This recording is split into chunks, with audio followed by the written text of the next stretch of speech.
quick thing. So I was on a very cool private meeting discussion. You sent me the invite to that yesterday. Attendees, including Stephanie Kelton and Janet Yellen, and they were just talking about modern monetary theory and what it's going to have to take to get the political winds to change in D.C. And this was a very bipartisan call in terms of who was participating and who was asking questions and responding to them.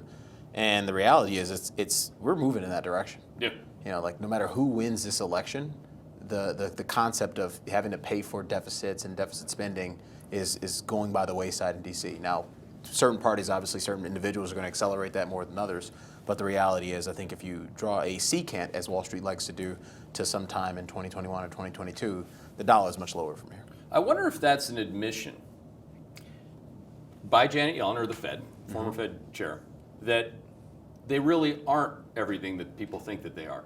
Yeah. They need more. Yeah. They need to print and have fiscal spending go alongside it because they can only move markets, they can't move economies. Yeah, that's fair. And Powell's said that as many times. Every time he opens his mouth, he reminds you the Fed's in the business of lending, not spending. So if you're, and we have a lot of institutional clients on this call, they're absolutely Fed fans. They love the Fed. That's great. I'm not a Fed fan. I front run the Fed, which I'm a fan of that. But the whole thing is that your whole idea of what the Fed was pre-MMT, almighty, never do any wrong, solves for everything, is wrong. It's implicitly wrong, or you wouldn't be entertaining the idea of MMT, that you would need more. Totally. Okay, so just keep that in mind, because I've always said, I love front running the Fed. They're easy to front run. They're lagging our nowcast by 3 to 6 months all the time, and sometimes more. But again, these are the days of our lives. So again, understand front running the Fed and making money is the most important thing after you save your money. Not trying to have some theory on what the Fed almighty can or should or would or could do. Without MMT, they've run out of rope. The only thing I think they can do still is buy stocks, and I don't think they're going to be able to do it before the election.